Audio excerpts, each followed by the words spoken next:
Take, तंत्र और ताकत का महामेल।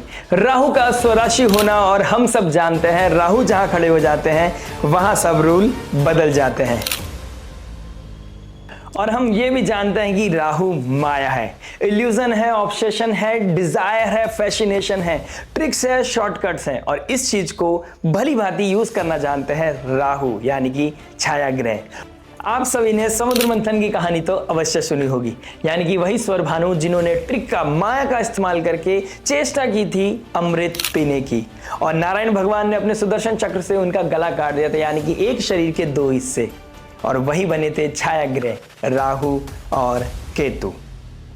और यही छाया ग्रह जब अपना राशि परिवर्तन करते हैं तो कहा जाता है ये बहुत मेजर इंपैक्ट लेके आते हैं जियोपॉलिटिकल लेवल पर भी और हमारे निजी जीवन पर भी। और इस बार तो कुछ योग ऐसे बन रहे हैं कि जहां स्लो मूविंग प्लैनेट अपना राशि परिवर्तन करते थे, कोई 2.5 साल में, कोई 13 महीने में, तो कोई 18 महीने में, लेकिन इस साल ऐसे योग बने हैं कि 3 महीने के अंदर अंदर सबने अपना राशि परिवर्तन किया है, जिसका मेजर इंपैक्ट हम सब लोग देख भी रहे हैं। और इस बार तो राहु जा रहे हैं अपनी स्वराशि में, यानी कि कुंभ राशि में। और कुंभ राशि वायु तत्व की राशि है, कि कार्मिक राशि है, यानी कि अनकन्वेंशनल पैटर्न को दिखाती है। ये थोड़ा सा हार्डशिप लेके आती है क्योंकि शनिदेव इसके मालिक है, लेकिन ये कहा जाता है एक ह्यूमैनिटेरियन राशि भी है, जहां पर ये ह्यूमंस को इवॉल्व करने में मदद करती है। ये टेक को लेके आती है, डेवलपमेंट को लेके आती है, किसी न किसी तरह की चीजों को इवॉल्व करने में हमारी हेल्प करती है। और मत भूलिए राहु डील मेकर है, अपने ही घर में आकर बहुत स्ट्रॉन्ग रिजल्ट देने वाले हैं, वायु तत्व राशि को एक्टिव करने वाले हैं। और गुरुदेव बृहस्पति भी मिथुन राशि में जाकर, वायु तत्व राशि में जाकर उसको एक्टिव कर रहे हैं, यानी कि वायु तत्व राशि बहुत ज्यादा एक्टिव होने वाली है। कुछ डेवलपमेंट होने वाला है, कम्युनिकेशन डेवलपमेंट आएगा, कहीं ना कहीं AI बढ़ेगा, कहीं ना कहीं टैग बढ़ेगा, सोशल मीडिया बूम आएगा, कम्युनिकेशन बहुत हाई लेवल पे जाने वाला है। हमारे जीवन में बहुत ऐसे डेवलपमेंट हम देखने वाले हैं इस समय काल में जिसकी हमने शायद कल्पना भी नहीं की थी। और डिजायर के घर में, यानी कि कालपुरुष कुंडली के हिसाब से 11th हाउस जो डिजायर को दिखाता है, कुंभ राशि वहां पड़ती है, वहीं पर डिजायर का मालिक आ रहा है। तो शायद इस समय काल में कुछ ऐसी इच्छाएं पूर्ति होने वाली हैं जिसकी शायद हमने कभी कल्पना भी नहीं की थी। तो आइए चलिए आपकी राशि के लिए मंथन कर लेते हैं, जान लेते हैं आपकी राशि के ऊपर क्या प्रभाव पड़ने वाला है। ये अभी राहु का ट्रांजिट है, मैं और लेके आऊंगा एक केतु का ट्रांजिट बहुत जल्दी। अगर आपने लाइक शेयर सब्सक्राइब नहीं किया है तो नोटिफिकेशन घंटी बजा दीजिए, क्योंकि राहु और केतु आ गए हैं। और इनको आने के बाद अगर आप इनको जानना भूल गए, इनके बारे में जानना अगर आप मिस कर गए तो शायद बहुत कुछ मिस कर जाएंगे, क्योंकि केतु जा रहे हैं अग्नि तत्व राशि 5th हाउस, यानी कि सिंह राशि में, जो एजुकेशन को दिखाता है, विजन को दिखाता है। लेकिन केतु के पास हेड नहीं है, और उसके विपरीत राहु जा रहे हैं डिजायर के घर में, और राहु के पास कंट्रोल नहीं है। तो ये विदाउट प्लानिंग चेस करना क्या आपको कहीं भारी तो नहीं पड़ने वाला? क्या आपके जीवन में बहुत मेजर लेवल पे प्रॉफिट तो नहीं आने वाला? क्या होगा, कब होगा, कैसे होगा? आइए जानते हैं आपकी लगन राशि के लिए। चलिए शुरुआत करते हैं। आइए दोस्तों बात करते हैं जेमिनी लगन एंड जेमिनी मून साइन के लिए। अगर आपका मिथुन लगन है, मिथुन चंद्र राशि, तो आपके 9th हाउस में जा रहे हैं राहु। राहु 9th हाउस में, 9th हाउस दिखाता है धर्म को, 9th हाउस दिखाता है हमारी फिलॉसफी को, 9th हाउस दिखाता है हमारे लॉन्ग डिस्टेंस ट्रैवल को, 9th हाउस दिखाता है हायर एजुकेशन को, ज्ञान, विवेक, धर्म, फादर लाइक फिगर हम देखते हैं 9th हाउस से। तो यहाँ पर अपनी फिलॉसफी को लेकर थोड़ा सा आपको ट्यून्ड रहना पड़ेगा। हो सकता है आप इस समय कोई गलत डिसीजन लेते हुए नजर आओ, हो सकता है आप किसी जिस चीज को आपको मना किया जाए आप वही चीज करते हुए नजर आओ। ठीक है, आप इतने फ्रस्ट्रेट हो चुके हो रिसेंटली, किसी चीज को लेकर आप बहुत टायर्ड हो चुके हो सकता है आपने कोई जॉब स्विच किया हो या जॉब क्विट किया हो, इस तरह का कोई प्रेशर बढ़ता हुआ नजर आ रहा है।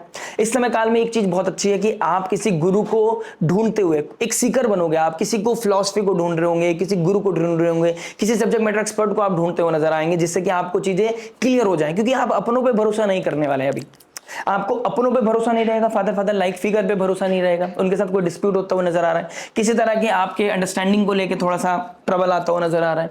ठीक है, ऑल्दो जुपिटर आपके 1st हाउस में बैठे हैं तो ज्ञान देगा आपको, लेकिन वो ज्ञान कितना क्लियर है, वो फॉग तो नहीं है। यहां आपको देखिए, जहां गुरु बैठते हैं वहां पे क्षति पहुंचाते हैं, स्थान हानि करते हैं, और गुरुदेव 1st हाउस बैठ गया। हो सकता है आप अपने आप को इतना इंटेलिजेंट, इतना फिलोसफिकल समझ सकते हैं, इतना विजडम वाले समझ सकते हैं कि मेरे को सब एक्सपीरियंस है, मेरे को सब पता है सही गलत क्या है।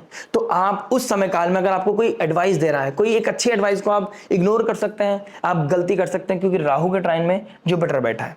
ठीक है। तो यहां पर आपको थोड़ी चीजों को इवॉल्व करना पड़ेगा, ठीक है, अपनी कैलकुलेट करना पड़ेगा और अपने आप को इवॉल्व करने की जरूरत है कि मैं सही जा रहा हूं या गलत जा रहा हूं। अपनी एक थर्ड आई को ओपन रखना पड़ेगा ही पड़ेगा। हायर एजुकेशन के लिए बहुत अच्छा समय है। आप बाहर पढ़ने जाना चाहते हैं, अगर आप स्टूडेंट हैं, ठीक है, तो आपके लिए बहुत अच्छा समय है। आप इन एमएनसीज में कोई जॉब करते हैं या फिर आप कोई इंपोर्ट एक्सपोर्ट का काम करते हैं, बिजनेस करते हैं, आपका बाहर से कोई कनेक्शन बिल्डअप करना चाहते हैं, दिस इज द मोमेंट आप कर सकते हैं, ठीक है। आप अपने धर्म को लेके बहुत ज्यादा ऑब्सेसिव हो सकते हैं, इल्यूजन और ऑब्सेसिव होना, ठीक है, किसी तरह का आप किसी चीज को गॉड को ढूंढ सकते हैं, आप अंदर आत्मा किसी अपने अंदर भीतर मन में किसी चीज को ढूंढने लगोगे। आप एस्ट्रोलॉजी के थ्रू भगवान को ढूंढोगे, एनर्जीज को समझने की कोशिश करोगे, प्लैनेटरी पोजीशन को समझने की कोशिश करोगे, अपने चार्ट को बहुत ज्यादा कैलकुलेट करने लग जाओगे कि मेरा चार्ट में पोजीशन क्या है, मेरा चार्ट क्या बता रहा है, मेरी दशा महादशा कैसी है, ये चीजें करते हुए नजर आओगे, ठीक है। ऊपर से अगर आपकी मैरिड लाइफ में कोई ट्रबल आ रहा था, वहां पे कोई चीजें हीलिंग मिलती हुई नजर आ रही है, ठीक है। मैरिड लाइफ में कोई डिस्टर्बेंस आ रहा था, वहां पे थोड़ी चीजें बेहतर होती हुई नजर आ रही हैं। लेकिन यहां पर फादर लाइक फिगर या फादर इन लॉ के साथ कोई डिस्प्यूट होता हुआ या उनको कोई लिबरेशन मिल रही है, ठीक है, अगर उनके कोई हेल्थ इश्यूज चल रहा है तो उनको कोई लिबरेशन भी मिल सकती है। इस तरह की चीजें भी कहीं ना कहीं दिखाई दे रही है। और कहते हैं राहु जहां बैठा होता है वैसा वो रिजल्ट देता है, यानी कि उसका जो मालिक है। और शनिदेव कहां बैठे हैं आपके 12th हाउस में, मुक्ति की राशि में बैठे, देने की राशि में। तो हो सकता है इस समय आप बहुत डोनेशन करने लग जाओ, इस समय आप धार्मिक spiritual travel, long distance travel, किसी तीर्थ यात्रा पे करना, ज्योतिर्लिंग के बारे में आपने कहा कि मेरे को आपने टारगेट बना लिया, मुझे केदारनाथ जाना है, पहाड़ वाली जगह जाना है, किसी ज्योतिर्लिंग पे जाके मुझे अपना मन्नत पूरी करनी है, इस तरह की चीजें भी कहीं ना कहीं दिखाई दे रही है, ठीक है। आप किसी स्टोन को, किसी रुद्राक्ष को वियर कर सकते हो इस समय काल में, कोई यंत्र सिद्धि करा सकते हो, मंत्र सिद्धि कर सकते हो इस समय काल में, ये भी चीजें कहीं ना कहीं दिखाई दे रही है, ठीक है। नो कहना आपके लिए बहुत ज्यादा ट्रबल आएगा कि आपको अपनी चीजों को सही हो गलत, आपको इतना इल्यूजन रहेगा, इतना फॉग में रहोगे, आपको समझ नहीं आएगा कि मैं सही बोलूं या गलत बोलूं, किसी चीज को मना भी क्या करूं, क्योंकि आप अपनी लाइफ में खुद ही थोड़ा सा इस टाइम डाउनफॉल की तरफ जा रहे हैं। अगर आपका नेगेटिवली ट्रिगर कर रखे हैं, अगर देखिए 9th हाउस में हमें जुपिटर को देखना पड़ेगा, शनि को देखना पड़ेगा। और रिसेंटली अगर आपके साथ कोई इंसिडेंट हुआ है, जॉब छूट गई है, कोई स्विच हो गया है, कहीं बाहर जाना पड़ गया है, तो आपको देखना है आपके लाइफ का पैटर्न किधर जा रहा है, ठीक है। वो चीजें आपको बहुत कैलकुलेट करनी पड़ेगी। आपको 9th लॉर्ड प्लस आपका लगन का स्वामी कैसा है आपकी कुंडली में, वो चीज बताएगा कि आपको कितनी स्ट्रेंथ मिलने वाली है, ठीक है। अगर शनि यानी कि शनि, जुपिटर और मरकरी का कोई कॉम्बिनेशन बन रहा है आपकी कुंडली में, तो आपके लिए बहुत अच्छा समय होने वाला है, ठीक है। आप कुछ ऐसी फिलॉसफी, ऐसा कुछ इनिशिएट कर सकते हैं, कुछ ऐसा डेवलप कर सकते हैं जिससे जिसकी किसी ने कल्पना भी नहीं की होगी। ऐसा कुछ भी आप कहीं ना कहीं ट्रिगर करते हुए नजर आ रहे हैं। लक बेस्ड आप इस समय कोई काम करते हो तो आपके लिए बहुत अच्छा सिनेरियो नहीं है। लक बेस्ड काम करने से आपको थोड़ा सा हार्म मिलता हुआ नजर आ रहा है। आप अपनी इनकम सोर्स को कम करते हुए नजर आओगे, यानी कि अपनी सेविंग को कम करते हुए नजर आओगे, और अपनी जो इनकम सोर्स है उसको कहीं ना कहीं हिट करते हुए नजर आओगे। अपने जो आपके जो प्रॉफिट है उसको कहीं ना कहीं आप नेगेटिव चीजों में, शॉर्टकट में, ट्रिक्स में कहीं ना कहीं आपको स्पेकुलेशन में पैसा लगाते हुए नजर आओगे। और आपको जो कोई मना करेगा आप उसकी एडवाइस को इग्नोर कर दोगे, क्योंकि आपके अंदर एक इन्फ्लुएंस है कि यहीं से पैसा आ रहा है, लोग यहां से पैसा बना रहे हैं। आपके अंदर वो हिट कर रहा है कि यहीं से पैसा बनेगा, यहीं से पैसा बनेगा, यहीं से पैसा बनेगा, और आप किस हैबिट में आ जाओगे, डालते जाओगे, पैसा डालते चले जाओगे, पैसा डालते चले जाओगे, और वहां पे आपको नेगेटिविटी मिलती रहेगी, आपको कहीं ना कहीं डाउनफॉल मिलता रहेगा, आप लेट डाउन फील करोगे, और फिर आपको बाद में रिग्रेट होगा। और वो रिग्रेट आप किसी के सामने शो नहीं करोगे, क्योंकि गुरुदेव बृहस्पति बैठे हैं फर्स्ट हाउस में, तो आपका विजडम आप एकदम चिटअप रखोगे, कोई बात नहीं, देखा जाएगा, दोबारा कमा लेंगे। तो ये थॉट प्रोसेस, कॉन्फिडेंस अच्छा है, लेकिन आपको देखना पड़ेगा यहां पर बहुत ज्यादा इन्फ्लुएंस तो नहीं दे रहे राहु, ठीक है, ये चीज देखना पड़ेगा। कोई मेजर जॉब चेंज के बारे में सोच रहे हो तो एक बार सब्जेक्ट मैटर एक्सपर्ट की एडवाइस लेना बहुत जरूरी है, क्योंकि काल सर्प योग भी बना हुआ है, ठीक है। यहाँ काल सर्प योग बनाएंगे, सारे ग्रह यहीं बैठे हैं, तो यहाँ पे भी आपको ट्रबल दे सकते हैं। तो आपको देखना पड़ेगा कि काल सर्प योग का कितना इंपैक्ट पड़ रहा है, काल सर्प योग कब तक है, उसके लिए मैं डिफरेंट वीडियो बनाऊंगा ट्राई मंथली, वहां पे आप देख सकते हैं, वहां जान सकते हैं आपके लिए क्या आ रहा है। अगर आपने अभी तक लाइक शेयर सब्सक्राइब नहीं किया तो प्लीज सब्सक्राइब कर दीजिए, नोटिफिकेशन की घंटी बजा दीजिए। यहाँ पर कोई लक बेस्ड काम नहीं करना है, फादर के साथ कोई डिस्प्यूट नहीं करना है, और कोई भी डिसीजन लेने से पहले एक बार ऑडिट करना है। किसी सब्जेक्ट मैटर एक्सपर्ट की एडवाइस लेके आपको बहुत अच्छा रिजल्ट मिलता हुआ नजर आ रहा है। अब एस्पेक्ट की बात करते हैं। देखिए फर्स्ट एस्पेक्ट पड़ेगा आपके जुपिटर के ऊपर, तो आपको अपनी विजडम को चेक रखना है, अपनी नॉलेज को चेक रखना है, आप अपने पैटर्न को कैसा बना रहे हैं वो चेक करना है। आपकी दाढ़ी तो नहीं ज्यादा बढ़ रही, आप सलून जाना अवॉइड तो नहीं कर रहे हैं, आप अपने पर्सनालिटी को डेवलप करने में कहीं ना कहीं लथार्जिनेस, लिंगर ऑन तो नहीं कर रहे हैं।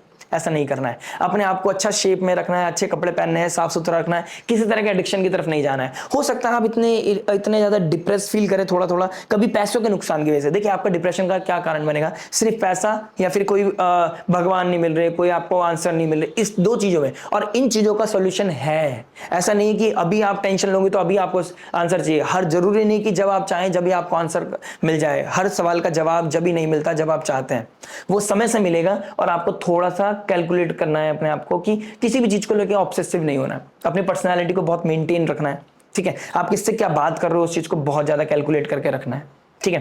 डायरेक्ट एस्पेक्ट कर रहे हैं आपके थर्ड हाउस को। बड़े छोटे भाई बहनों के रिगार्डिंग आपको कोई ना कोई डिसीजन लेना पड़ सकता है, उनकी लाइफ में कुछ चीजें ट्रबल आ सकता है, उनकी हेल्प आउट करनी पड़ सकती है, आपको करनी भी चाहिए अगर आपके पास कैपेबिलिटी है तो इस चीज़ का ध्यान रखें।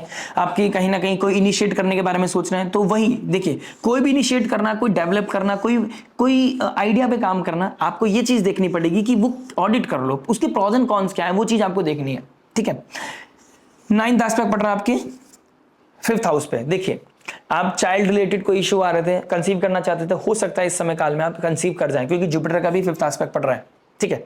इसके अलावा कोई लव रिलेशनशिप ट्रायंगल हिट कर सकता है, कोई लव रिलेशनशिप हिट हो सकता है, आपके लाइफ में कोई लव रिलेशनशिप आ सकता है, इस तरह की चीजें कहीं ना कहीं दिखाई दे रही हैं। आपका किसी के साथ बहुत अच्छा बॉन्डिंग क्रिएट होता हुआ नजर आ रहा है। और राहु दिखाते हैं foreign land, foreign people, foreign culture, कोई लॉन्ग डिस्टेंस ट्रैवल, कोई हो सकता है किसी के साथ चिट चैट कर रहे हैं, कोई लॉन्ग डिस्टेंस रिलेशनशिप आपका हो सकता है, ठीक है। कोई आपको किसी के साथ बात करना, किसी को प्लीज करना, या आपको कोई प्लीज कर रहा है, आपको अच्छा लगेगा और आप उसके साथ इंडल्ज होते चले जाएंगे। आपको देखना है कि डिजिटली बहुत मेजर लेवल पे इवॉल्व नहीं होना है, ठीक है। बहुत प्रैक्टिकल अप्रोच रखना है, बुद्धि को, अपनी थर्ड आई को, अपनी लाइट को जला के रखना है। कोई ओवरबोर्ड नहीं होना, किसी डिजायर के चक्कर में आप कोई गलती ना कर बैठे, इस चीज को आपको ध्यान रखना है, ठीक है। लव रिलेशनशिप के मामले में थोड़ा सा आपको कैजुअलिटी का ध्यान रखना है, इस चीज का आप ध्यान रखेंगे तो मेजर लेवल पे कोई जैसा दिक्कत परेशानी नहीं आएगी। बस लक बेस्ड कोई काम नहीं करना है, किसी के ऊपर ब्लाइंड ट्रस्ट नहीं करना है। आप हायर एजुकेशन के लिए जाना चाहते हैं तो ऑडिट करें कि वो कितना प्रैक्टिकल है। आप किसी से इन्फ्लुएंस हो गए या किसी को देख लिया कि यार इस लाइन में या ये सब्जेक्ट पढ़ के बहुत अच्छा सक्सेस मिला है सामने वाले को, आपको ही मिलेगा। आपको चेक करना है कि आपकी कैपेसिटी क्या है, आपकी आइडेंटिटी क्या है, आप अपने आप को कैसे देखते हैं, क्या वो कैपेबिलिटीज हैं आपके अंदर कि आप ऐसा कुछ कर सकते हैं, क्या आप उसको करने के बाद उसमें पैशनेट होकर काम कर सकते हैं। क्योंकि शनि देव के डोमेन में बैठा है और शनि देव चाहते हैं डिसिप्लिन, लॉयल्टी, डेडिकेशन, संयम, नियम, साधना। और वो अगर आप डिस्ट्रैक्ट हो गए तो वहां पे ट्रबल आएगा और फिर राहु क्या करेगा, नुकसान करेगा। और राहु एक माया को क्रिएट करता है, तो माया क्रिएट होने के बाद आपको थोड़ा सा प्रेशर देगा। आपको जब इल्यूजन आपका क्लियर होगा, जब तक आप बहुत नुकसान कर चुके होंगे, तो आपको देखना है अब कब कहाँ क्या डिसीजन ले रहे हैं, क्या आपके लिए सही है, क्या गलत है। ऑडिट करना बहुत ज्यादा जरूरी है। वैसे अगर भक्ति के लिए बोलूं, महादेव की भक्ति के लिए बोलूं, देवी माँ की स्तुति के लिए बोलूं, उनकी भक्ति के लिए बहुत अच्छा समय है। भक्ति के लिए इवॉल्व करने में बहुत अच्छा समय है। बस ऑडिट कर लीजिए आप किसको अपना गुरु बना रहे हैं, किसको आप फॉलो कर रहे हैं। चलिए, आशा करता है वीडियो समझ में आएगा। मिलते हैं नेक्स्ट वीडियो में। टिल देन नमस्ते, राधे राधे, प्रणाम, जय श्री कृष्णा।